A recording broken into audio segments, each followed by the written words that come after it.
أعوذ بالله من الشيطان الرجيم. بسم الله الرحمن الرحيم.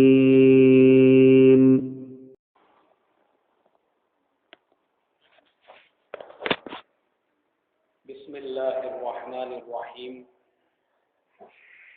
نحمده ونصلي على رسوله الكريم، أما بعد. قال الله تبارك وتعالى: أعوذ بالله من الشيطان الرجيم. بسم الله الرحمن الرحيم. ربنا وابعث فيهم رسولا منهم يتلو عليهم آياتك ويعلمهم الكتاب والحكمة ويزكيهم إنك أنت العزيز الحكيم. وقال تعالى: أعوذ بالله من الشيطان الرجيم. بسم الله الرحمن الرحيم. لقد كان لكم في رسول الله أسوة حسنة. صدق الله العظيم. محترم بھائیوں، بزرگوں، دوستو، آج ہمارا سیرت کا 10واں جمعہ ہے۔ پچھلے جمعہ کو ہم نے یہ سنا تھا کہ اللہ کے پیارے نبی صلی اللہ علیہ وسلم نے جب بنو نذیر کو مدینہ منورہ سے کھدیڑ کر خیبر کی طرف بھیج دیا تو جو یہود تھے مدینہ منورہ کے، غصے میں تل ملا دی، اور ان کا جو سردار تھا حوی ابن اخطب، وہ مکہ مکرمہ گیا۔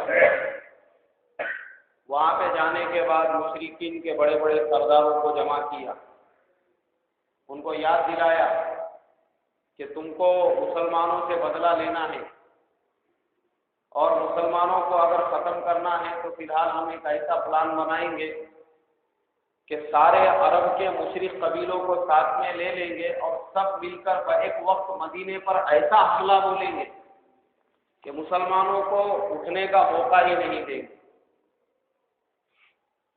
مکہ مکرمہ میں مشرکین کا جو سردار تھا ابو سفیان، وہ تو تیار ہو گیا، اور مشرکین کے وہ جتنے بھی قبیلے تھے جو مسلمانوں سے انتقام لینا چاہتے تھے وہ بھی تیار ہو گئے، اس کے لیے باضابطہ چندہ جمع کیا گیا۔ اب حوی ابن اخطب اور مشرکین کے دوسرے سردار مل کے قبیلہ غطفان میں گئے، ان لوگوں کو بھی انہوں نے اپنے ساتھ میں لڑنے کے لیے آمادہ کر لیا۔ پھر قبیلہ بنو کنانہ میں گئے، وہاں کے لوگ بھی لڑنے کے لیے آمادہ ہو گئے۔ ایسا کرتے کرتے پورا ایک یونائٹڈ فرنٹ انہوں نے بنایا، متحدہ محاذ، سب ساتھ میں مل کے ایک دم مسلمانوں پر دھاوا اور حملہ بول دیں گے۔ جیسے ہی مسلمانوں پہ حملہ اور دھاوا بولا جائے گا اتنی بڑی جماعت کی طرف سے، تو مسلمان اس کا مقابلہ نہیں کر سکیں، اور ادھر مسلمانوں کو کچھ خبر نہیں۔ اب یہ جو فرنٹ بنا تھا، سب سے پہلے ابو سفیان وہ اپنا لشکر لے کے چلا مکہ مکرمہ سے، اور جیسے جیسے راستے میں قبیلے ملتے گئے ان قبیلوں کو اپنے ساتھ میں لے کر گئے، اور لشکر جو ہے وہ جیسے جیسے آگے بڑھ رہے تھے لشکر کی تعداد بھی دن بدن بڑھتی جا رہی۔ ادھر مدینہ منورہ میں اللہ کے پیارے حبیب صلی اللہ علیہ وسلم کو بالکل خبر نہیں، وہ لشکر بڑھتا جا رہا تھا، غطفان، بنو کنانہ، سارے قبیلے ملتے جا رہے تھے اور مدینے کی طرف آ رہا تھا۔ عین وقت پر اللہ کے پیارے نبی صلی اللہ علیہ وسلم کو خبر ملی۔ اب آپ صلی اللہ علیہ وسلم نے تمام مسلمانوں کو جمع کیا، اور جمع کرنے کے بعد مشورہ کیا کہ کیا کرنا چاہیے ایسی حالت میں، اس لیے کہ ابھی جو مشرکین کا ارادہ ہے وہ تو ایسا ہے کہ مسلمانوں کی جڑ ختم ہی کر دینا، اور اتنی بڑی تعداد میں وہ لوگ آ رہے ہیں، ہم سارے مل کر بھی ان کا مقابلہ نہیں کر سکتے، کیا کرنا چاہیے؟ ہر ایک نے اپنی اپنی رائے دی۔ حضرت سلمان فارسی رضی اللہ تعالی عنہ یہ ایرانی تھے، ان کی اپنی بھی ایک بہت لمبی چوڑی کہانی ہے، اللہ نے ان کو کیسے ہدایت عطا فرمائی۔ یہ تقریباً 300 سال تک بھٹکتے رہے ہدایت کی تلاش میں، اور پھر بھٹکتے بھٹکتے مدینے میں پہنچے، اور اللہ تبارک و تعالی نے ان کی جو طلب اور تڑپ دل کے اندر تھی اس کو قبول کر کے اللہ کے نبی سے ملا دیا، اور یہ مسلمان ہو گئے۔ چھوٹے سے بچے تھے، اپنی والدہ کے ساتھ راستے سے جاتے آتے ہوئے ایک گرجا گھر کو دیکھتے تھے، اور یہ آتش پرست تھے، آگ کی پوجا کرتے تھے کہ وہاں پہ اللہ کی عبادت ہوتی ہے گرجا گھر میں۔ وہاں گئے، جانے کے بعد وہاں کے راہب سے باتیں کی، اس نے ان کو اللہ کے بارے میں بتایا، تو یہ اس راہب کے ہاتھ پر مسلمان ہو گئے جب حضرت عیسیٰ علیہ السلام کی شریعت تھی۔ پھر اس کا انتقال کا وقت قریب آیا، اس نے کہا کہ تم ملک شام چلے جاؤ، وہاں پر میرے استاد رہتے ہیں، وہ اب تمہاری اصلاح اور تربیت کریں گے۔ تو ملک شام چلے گئے، 50-60 سال وہاں پر رہے۔ اب جب اس کے انتقال کا وقت قریب آ گیا تو اس نے ان کو اور کسی کے پاس بھیجا، اس کی خدمت میں رہے۔ اس کا بھی جب انتقال کا وقت قریب آیا تو وہ یہ کہنے لگا کہ دیکھو، اب تم اس نبی کی تلاش میں نکل جاؤ جو آخری نبی ہے، اور وہ اب مبعوث ہونے والے ہیں، ان کے آنے کا زمانہ بالکل قریب آ چکا ہے۔ اب تم گرجا گھر بھٹکنا چھوڑ دو، اب اس نبی کو ڈھونڈو۔ تو حضرت سلمان فارسی نے ان سے پوچھا اپنے استاد سے کہ وہ نبی مجھے کہاں ملیں گے؟ تو انہوں نے کہا دیکھو، وہ تو بالکل صحرا میں سنگلا زمین میں پیدا ہوں گے، لیکن ان کے گاؤں والے، ان کے علاقے والے، ان کے بستی والے، قبیلے والے، وہ لوگ ان کی مخالفت کریں گے، جس کی وجہ سے وہ کھجوروں والی زمین کی طرف ہجرت کریں گے۔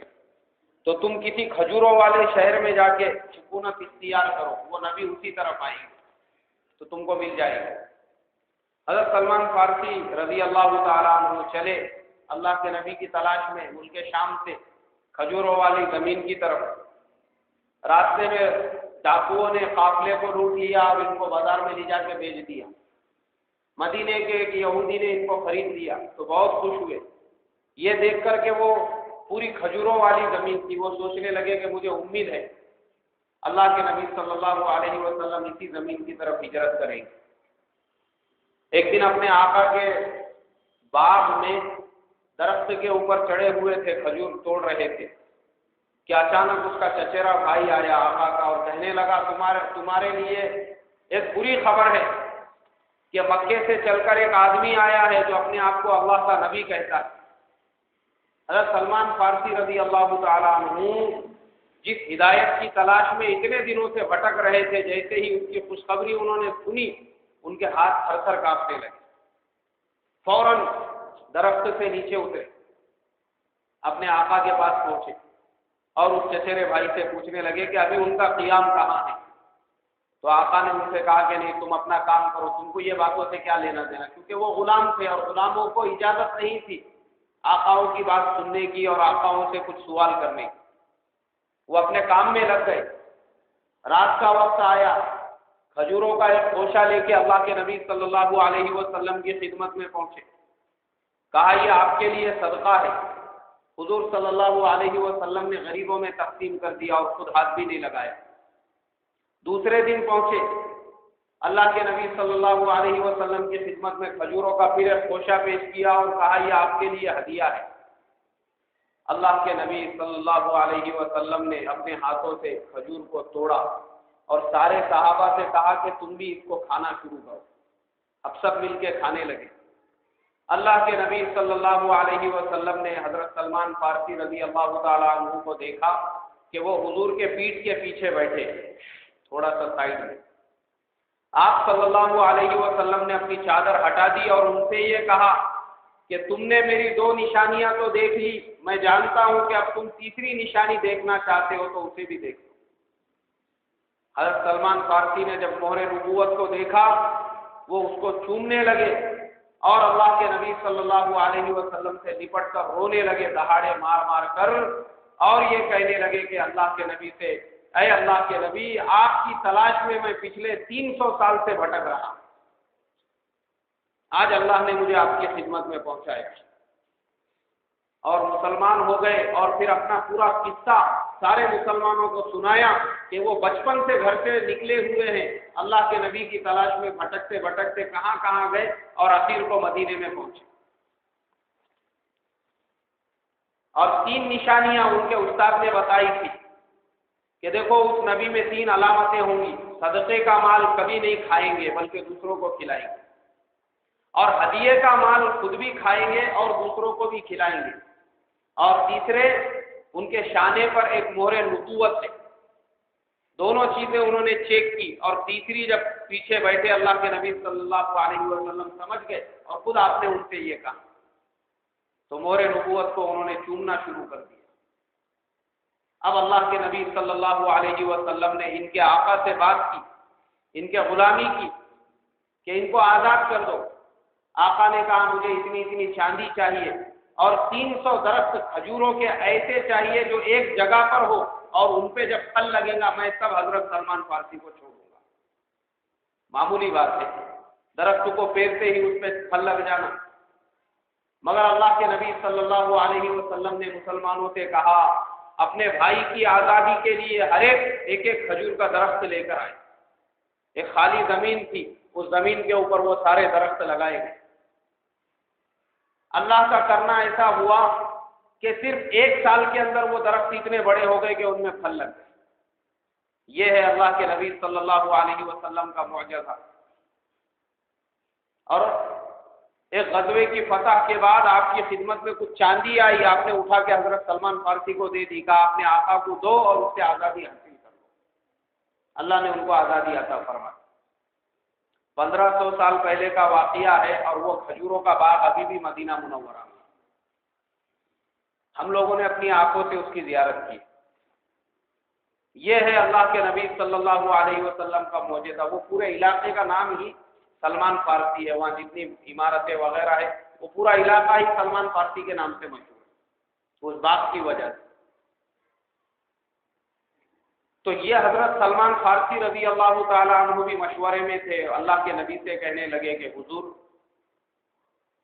ہم تعداد میں کم ہیں، ان کا مقابلہ نہیں کر سکتے، میری رائے یہ ہے کہ ہم ایک پہاڑ کے دامن میں جائیں گے اور اس کے چاروں طرف سے خندق کھود لیں گے، تو مشرکین اس خندق کو پار نہیں کر سکیں گے اور ہم اپنی حفاظت کر سکیں گے۔ اللہ کے نبی صلی اللہ علیہ وسلم نے ان کی اس رائے کو پسند فرمایا۔ مدینہ منورہ کے اندر اسی جگہ پہ قریب میں ایک پہاڑ تھی، تینوں سائڈ سے اس کے اندر جگہ تھی، اس جگہ میں آپ صلی اللہ علیہ وسلم نے سارے مسلمانوں کو داخل کر دیا۔ عورتوں کے رہنے کے لیے مدینہ منورہ کے اندر ایک پرانا قلعہ تھا، ساری عورتوں کو وہاں پر رکھ دیا، سارے مرد یہاں پہ جمع ہو گئے، اور اس کے چاروں طرف سے جو ہے خندق کھودنا شروع ہو گئی، انڈے کی طرح سے، جیسے انڈا ہوتا ہے کہ تینوں سائڈ سے ایسے پہاڑیاں تھی اور ایک سائڈ سے جگہ خالی تھی، تو وہاں پہ خندق کا کام شروع ہو گیا۔ اب سب مسلمانوں میں زمین بانٹ بانٹ کر دی گئی، ہر ایک اس کو کھودے، سارے مسلمان اس کو کھودنے میں لگ گئے، اور وہ جو خندق تھی وہ 5 گز چوڑی اور 5 گز ڈونگی تھی، یہ اس کی ترتیب تھی۔ سارے مسلمان خندق مل کر کھودنے لگے، یہاں تک کہ خود اللہ کے نبی صلی اللہ علیہ وسلم بھی اپنے مبارک ہاتھوں سے خندق کھودنے میں لگے ہوئے تھے۔ خندق کا کام چل رہا تھا، اچانک راستے میں ایک بہت بڑی چٹان آ گئی کھودتے کھودتے۔ اب ادھر مشرکین کا لشکر بھی قریب آ رہا تھا، اور بڑھتے بڑھتے مشرکین کی جماعت 24,000 ہو چکی تھی۔ 24,000 کے لشکر میں 4,000 اونٹ سوار تھے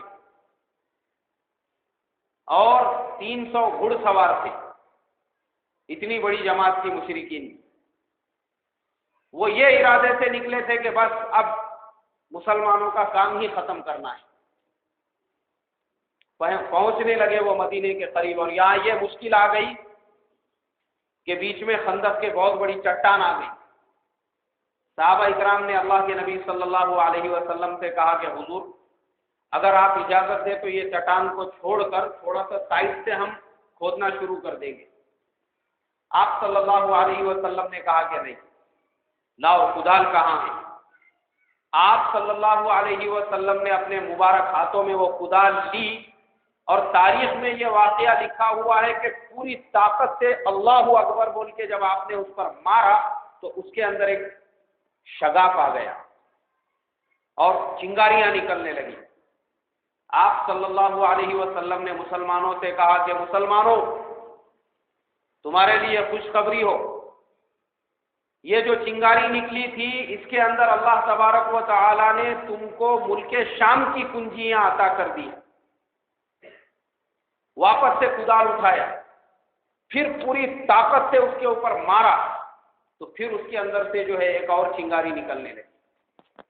آپ صلی اللہ علیہ وسلم نے مسلمانوں سے کہا کہ مسلمانوں تمہارے لیے خوشخبری ہو، یہ جو دوسری چنگاری نکلی اس میں روم اور فارس کی بادشاہت تم کو عطا کر دی گئی۔ پھر تیسری مرتبہ اللہ کے نبی صلی اللہ علیہ وسلم نے اس کدال کو اٹھایا اور اللہ اکبر بول کر جب اس کے اوپر مارا تو وہ پوری کیا پوری چٹان جو تھی وہ مٹی کی طرح سے ریزہ ریزہ ہو کے زمین پر ڈھیر ہو گئی۔ پھر ایک چنگاری نکلی۔ آپ صلی اللہ علیہ وسلم نے فرمایا کہ یمن کی سلطنتیں تم کو عطا کر دی گئی۔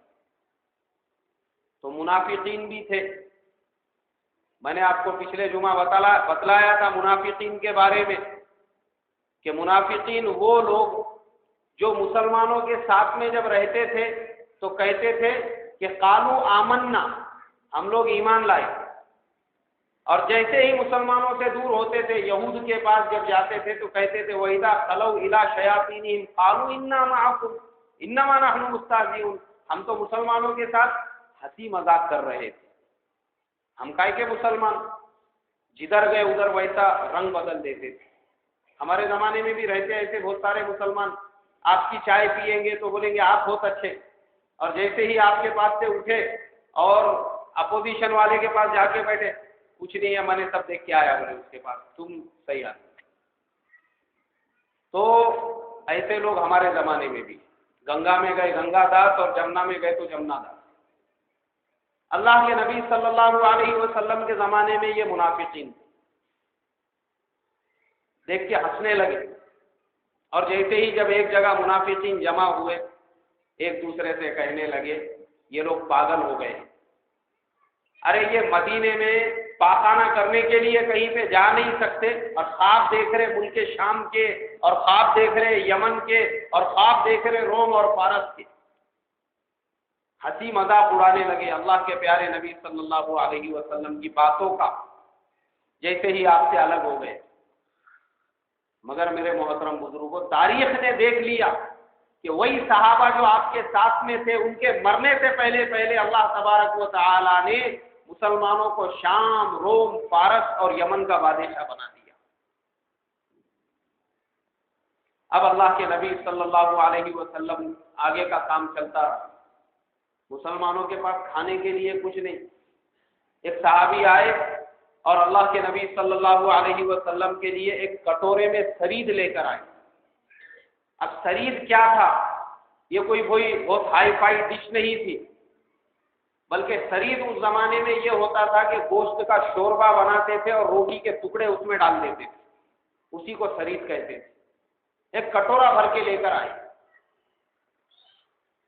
اللہ کے نبی صلی اللہ علیہ وسلم کی ذات تو رحمت للعالمین تھی، ایسا تو تھا نہیں کہ آپ وہ کٹورا لے کے اکیلے میں کونے میں جا کے کھا لیتے تھے، بلکہ آپ نے اپنے سارے صحابہ کو جمع کیا اور بسم اللہ الرحمن الرحیم بول کے کہا کھانا شروع کر دو۔ 4000 وہ صحابہ اکرام تھے جنہوں نے ایک کٹورے میں سے کھایا اور پیٹ بھر کر کھایا، اور جب سب نے کھا لیا اس کے بعد آپ صلی اللہ علیہ وسلم نے اس میں سے نوش فرمایا۔ اتنا خیال رکھتے تھے اپنے صحابہ کا۔ اور اتنی ہمدردی تھی آپ کو اپنی امت کے ساتھ میں، اور یہ آپ کا معجزہ ہے جو ایک کٹورے میں سے اتنے زیادہ لوگوں نے پیٹ بھر کر کھانا کھایا۔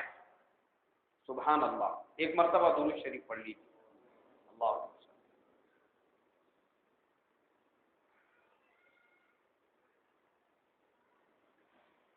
اب خندق کا کام چل رہا تھا، خندق مکمل ہو گئی۔ خندق جیسے ہی مکمل ہوئی، مشرکین بھی قریب پہنچ گئے، اور جیسے ہی قریب پہنچے انہوں نے اپنی آنکھوں سے جب یہ دیکھا کہ او ہو، مسلمانوں نے تو یہ عرب میں نیا طریقہ استعمال کیا جنگ لڑنے کا، اس لیے کہ انہوں نے آج تک کبھی دیکھا نہیں تھا خندق کے طریقے کو، اور مسلمان سیف ہو گئے خندق کے بیچ میں۔ دونوں تینوں جانب سے پہاڑیاں تھی، ایک طرف سے پوری خندق کھودی ہوئی تھی۔ اب مشرکین اس کو کراس نہیں کر سکتے تھے، پار نہیں کر سکتے تھے، انہوں نے ڈیرا ڈال دیا خندق کے ادھر، اور وہ 24,000 کی تعداد میں تھے، اور مسلمان بس مٹھی بھر تھے۔ اللہ کے نبی صلی اللہ علیہ وسلم نے صحابہ سے کہا کہ دیکھو، ہمارا یہود کے ساتھ میں معاہدہ ہے، ایگریمنٹ ہے، اور یہ میں نے بتایا تھا شروع میں، جو لوگ پہلے سے سن رہے شاید ان کو یاد ہوگا کہ جیسے ہی آپ نے مدینے میں ہجرت کر کے مکے سے مدینے میں پہنچے تھے، آپ نے سارے قبیلوں سے یہ ایگریمنٹ لیا تھا کہ مدینے پر جب بھی کوئی حملہ کرے گا تو سب مل کر اس کا مقابلہ کریں گے۔ پھر وہ یہود کے بھی سارے قبیلے تھے۔ اللہ کے نبی صلی اللہ علیہ وسلم نے کہا کہ بنو قریظہ یہ ابھی بھی مدینے میں ہے۔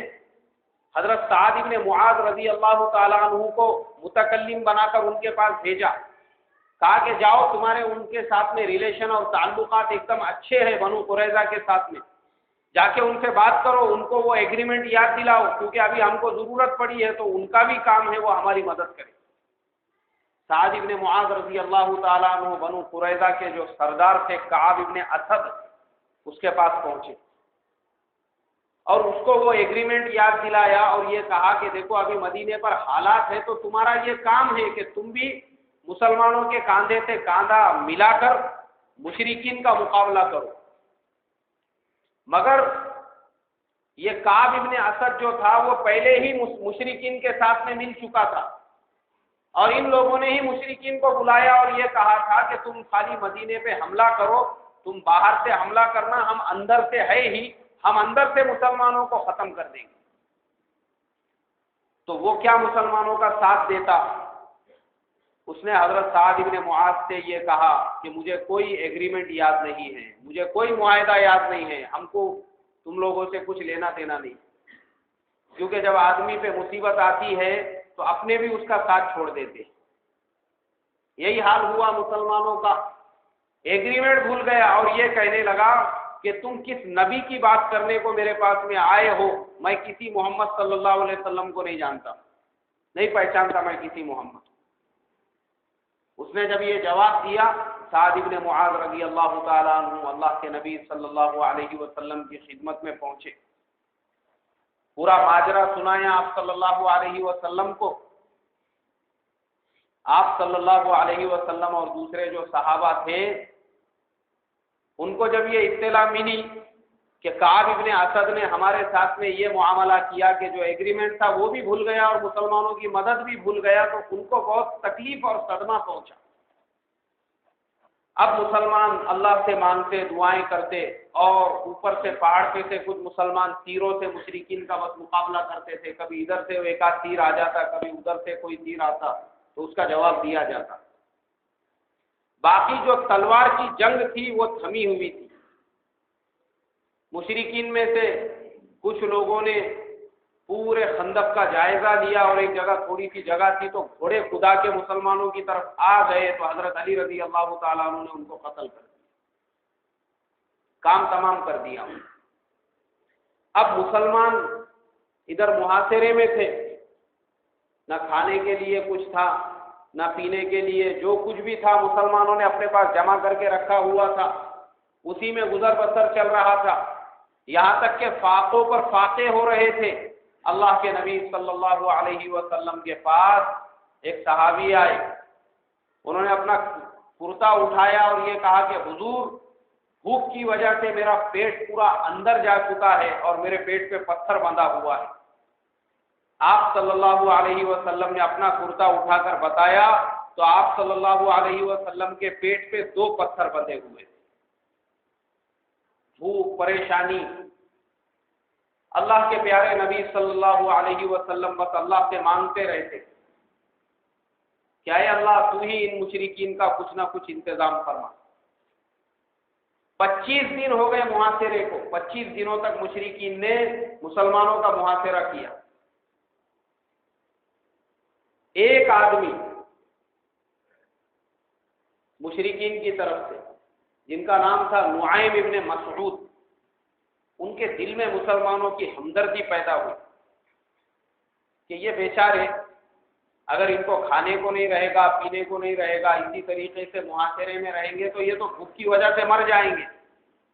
کچھ نہ کچھ ایسا راستہ اختیار کرنا چاہیے جس کی وجہ سے مسلمانوں کے لیے کوئی راستہ پیدا ہو اور یہ مشرکین یہاں سے چلے جائیں۔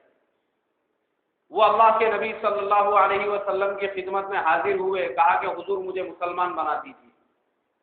تو پہلے مسلمان بن گئے اور اس کے بعد یہ کہا کہ حضور یہ جو مشرکین ہیں میں ان کے بھگانے کا انتظام کرتا ہوں، بس آپ مجھے اجازت دے دیجیے کہ جو میں کر رہا ہوں میں کر سکتا ہوں۔ آپ صلی اللہ علیہ وسلم نے ان کو اجازت دے دی۔ سب سے پہلے وہ یہود کے پاس گئے اور ان سے یہ کہا بنو قریظہ سے کہ دیکھو یہ سارے لوگ مسلمانوں کا جو محاصرہ کر کے بیٹھے ہوئے ہیں یہ کبھی بھی چلے جائیں گے، لیکن تم مدینے میں ہو، پھر مسلمان تم سے مقابلہ کریں گے تو تم مسلمانوں کے مقابلے کا کیا جواب دو گے؟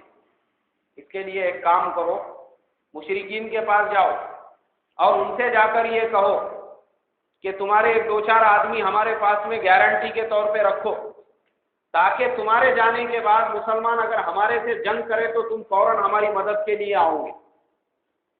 انہوں نے کہا بالکل تم صحیح بات کہہ رہے ہو۔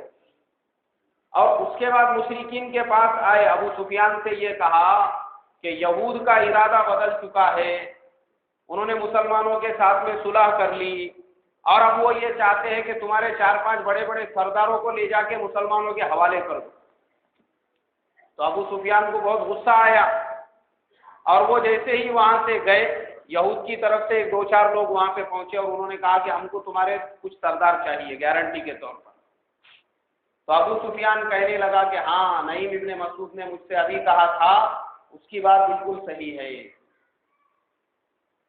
اس کے بعد جیسے ہی انہوں نے یہ سنا تو آپس میں ان میں جھگڑے ہونے لگے، یہود میں اور مشرکین میں۔ وہ جب آپس میں الجھ گئے، تیسری طرف سے اللہ تبارک و تعالی نے ان کا انتظام کیا اور تیز ہوائیں چلنے لگی اور ٹھنڈی ہوائیں، ایسی ہوائیں جو مشرکین نے آج تک کبھی نہیں دیکھی تھی۔ ان ہواؤں کی وجہ سے ان کے خیمے اکھڑنے لگے، خیمے کی جو میخیں تھی وہ اکھڑنے لگی، جانور پورے ادھر ادھر بھاگنے لگے اور رسیاں توڑ توڑ کے ادھر ادھر سب نکلنے لگے۔ اللہ تبارک و تعالی نے اس ہوا کا نقشہ کھینچا ہے قرآن میں۔ وَأَرْسَلْنَا عَلَيْهِمْ جُنُودًا لَمْ تَرَوْهَا وَأَرْسَلْنَا عَلَيْهِمْ رِيحًا وَجُنُودًا لَمْ تَرَوْهَا۔ اللہ تبارک و تعالی کہتے ہیں کہ دیکھو ہم نے ان کے اوپر ہواؤں کو اور آندھیوں کو بھیجا اور ایک ایسے لشکر کو بھیجا جس کو وہ نہیں دیکھ سکتے تھے، اور یہ لشکر تھا فرشتوں کا۔ یہ مصیبت جب ان کے اوپر آئی، اللہ کے نبی صلی اللہ علیہ وسلم نے حضرت حذیفہ رضی اللہ تعالی عنہ کو حالات معلوم کرنے کے لیے روانہ کیا، جاؤ مشرکین کے درمیان جا کے ذرا دیکھو کہ ان لوگوں کی کیا پلاننگ چل رہی ہے اور آگے کا کیا کرنے کا ارادہ ہے۔ حضرت حذیفہ رضی اللہ تعالیٰ عنہ سے پھر ایک بات یہ کہی جاتے جاتے کہ وہاں پہ کوئی حرکت کر کے مت آنا، صرف جاؤ اور جا کے واپس آ جاؤ، بس اس کے علاوہ کچھ نہیں کرنا۔ حضرت حذیفہ رضی اللہ تعالیٰ عنہ پہنچے مشرکین کے درمیان میں تو دیکھا کہ ابو سفیان آگ سینک رہا ہے، یہ بھی جا کے ان کے دائرے میں بیٹھ گئے، حلقے میں۔ تو ہر آدمی یہ کہہ رہا تھا کہ واپس چلو واپس چلو، اب ہم یہاں پہ زیادہ دن رک نہیں سکتے، اتنے دن ہم رک گئے ہم مسلمانوں کا کیا نقصان کر سکے، کچھ بھی نقصان نہیں ہوا، پھر یہاں رک کے فائدہ کیا ہے بے مطلب، اس لیے واپس چلو۔ اور ابو سفیان ہر ایک کو دلاسا دے رہا تھا ہر ایک یہ کہہ رہا تھا واپس چلو۔ حضرت حذیفہ رضی اللہ تعالیٰ عنہ کہتے ہیں کہ ابو سفیان بالکل میرے سامنے تھا، میں نے یہ سوچا کہ یہ موقع اتنا بہترین ہے کہ اس کے جیسا موقع بعد میں نہیں آئے گا، تیر اور کمان نکالو اور ابو سفیان پہ نشانہ لگا کے اس کو ختم کر دو۔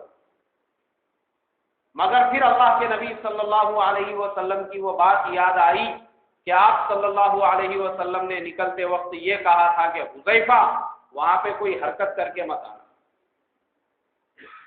اب حضرت حذیفہ رضی اللہ تعالیٰ عنہ واپس آئے اللہ کے نبی صلی اللہ علیہ وسلم کی خدمت میں، آپ کو حالات سنائے۔ دیکھا تو آپ صلی اللہ علیہ وسلم نماز پڑھ رہے تھے، یہ رک گئے تھوڑی دیر۔ جیسے ہی آپ نماز سے فارغ ہوئے، حضرت حذیفہ یہ بیچارے غریب صحابی تھے، اتنی ٹھنڈی تھی ان کے بدن کو ڈھانکنے کے لیے ان کے پاس میں برابر چادر اور کمبل بھی نہیں تھے۔ اللہ کے نبی صلی اللہ علیہ وسلم کو پورے حالات سنائے اور یہ کہا کہ حضور وہاں تو ہر طرف سے واپس چلو کی آوازیں آ رہی ہیں۔ اللہ کے نبی نے جب دیکھا کہ ان کو ٹھنڈ لگ رہی ہے، سردی ہو رہی ہے، ان کو اپنے قدموں کے پاس لٹایا اور اپنی چادر کا تھوڑا سا حصہ ان پر ڈال دیا۔ حضرت حذیفہ رضی اللہ تعالیٰ عنہ کہتے ہیں خدا کی قسم اس رات مجھے جو گرمی محسوس ہوئی، میری پوری زندگی میں کبھی اتنی گرمی نہیں محسوس ہوئی۔ ساری سردی کا اثر ختم ہو گیا۔ یہ اللہ کے نبی صلی اللہ علیہ وسلم کے جسم اطہر کا کمال تھا۔ اب صبح ہوئی تو مشرکین پورے جا چکے تھے، کوئی باقی نہیں رہا تھا۔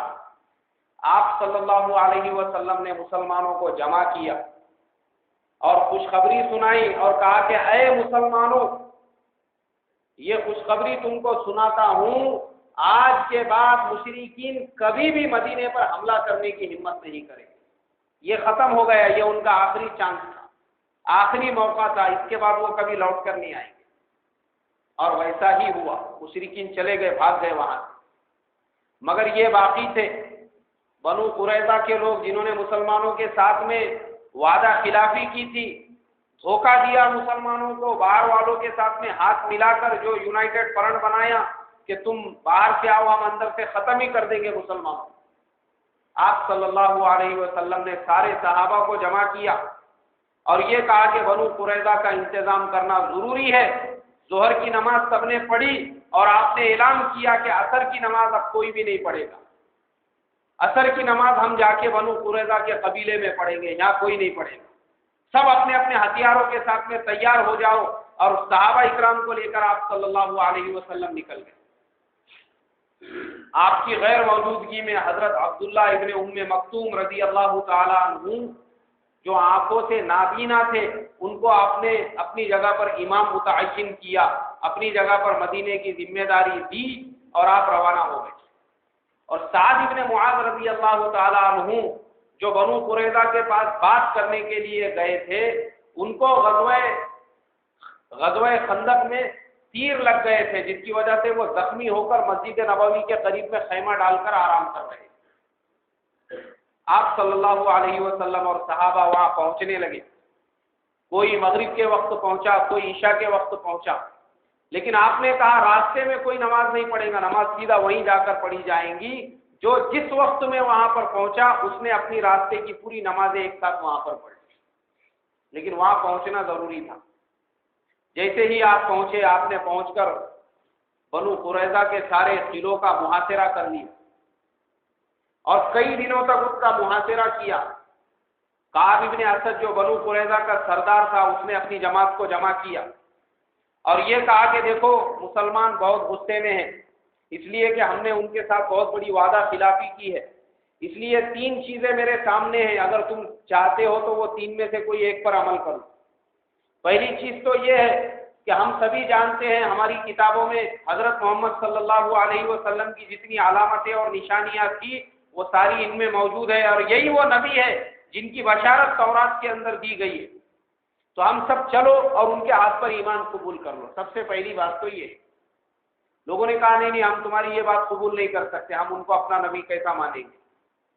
پھر بولے دوسری شرط میری یہ ہے کہ اپنی بیویوں کو، اولاد کو، عورتوں کو سب ہاتھوں سے قتل کر دو، اور مرد سارے مل کے میدان میں جا کر لڑیں گے، تو مسلمانوں کو اگر ہم نے شکست دے دی اور مسلمانوں کو ہم نے یہاں سے بھگا دیا تو بچے اور عورتیں وہ دوسری بھی آ سکتی ہے۔ لیکن اگر ہم مر گئے تو ہم بے فکر ہو کر مریں گے کہ ہماری عورتیں اور بچوں کی کوئی نقصان پہنچانے والا نہیں۔ لوگوں نے کہا تو پاگل ہو گیا ہے، اس رائے پہ کون عمل کرے گا؟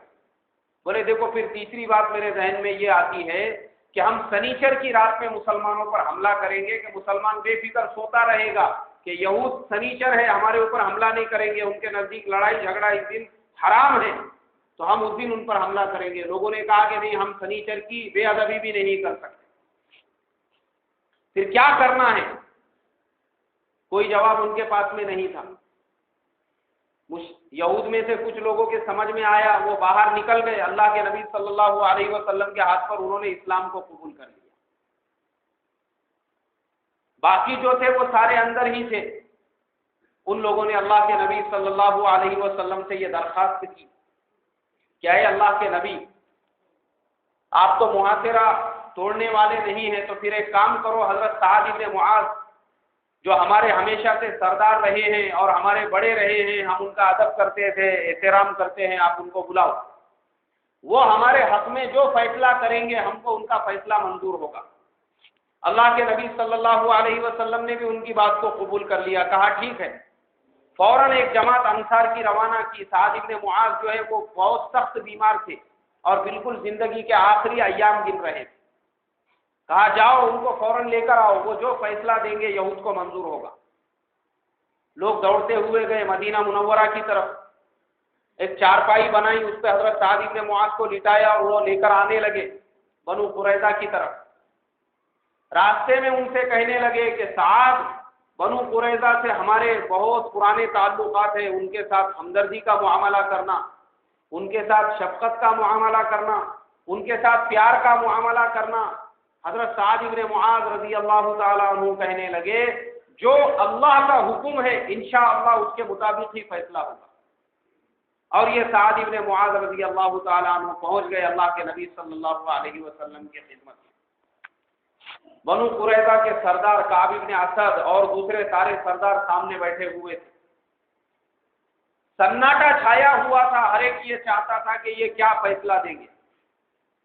اللہ کے نبی صلی اللہ علیہ وسلم نے حکم دیا کہ سعد، یہ لوگ تم سے فیصلہ کروانا چاہتے ہیں، اب تم ہی ان کے حق میں فیصلہ کرو۔ حضرت سعد بن معاذ رضی اللہ تعالیٰ عنہ نے کہا اے اللہ کے نبی، ان یہود نے آپ کو بہت تکلیف پہنچائی ہے، آپ کے ساتھ وعدہ خلافی کی، معاہدے کو توڑ دیا، آپ کو پہچاننے سے انکار کر دیا، اور آپ کو اور مسلمانوں کو ختم کرنے کے لیے اتنا بڑا فرنٹ بنا کے جو ہے متحدہ محاذ کو یہاں پر بلایا۔ ان لوگوں کو اس کا بدل ملنا چاہیے، اور اس کا بدل یہ ہے ان کے سارے مردوں کو قتل کر دیا جائے اور ان کی عورتوں اور بچوں کو باندیا بنا دیا جائے، بس یہی میرا فیصلہ ہے۔ حضرت سعد بن معاذ کے فیصلے پر عمل ہوا، بنو قریظہ کے سارے مردوں کو قتل کر دیا گیا، ان کی ساری عورتوں اور بچوں کو مسلمانوں میں باندیاں اور لونڈیاں اور غلام بول کر تقسیم کر دیا گیا۔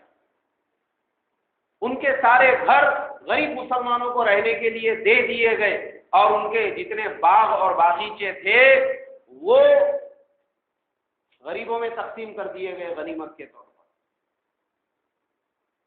اب میرے محترم بزرگوں، کچھ لوگوں کے ذہن میں یہ بات پیدا ہوگی کہ یہ مسلمانوں نے ان کے اوپر بڑا ظلم کیا، لیکن انہوں نے جو مسلمانوں پر ظلم کیا ہم اس کو بھی دیکھیں کہ مسلمانوں کے ساتھ معاہدہ کیا کہ جو حملہ کریں گا ہم مل کر مقابلہ کریں گے، تو مقابلہ تو دور کی بات، خود مسلمانوں کو ختم کرنے کے لیے اتنا بڑا لشکر باہر سے منگایا اور کہنے لگے اندر سے ہم اندر سے ان کو ختم کریں گے، تم باہر سے ختم کر دو۔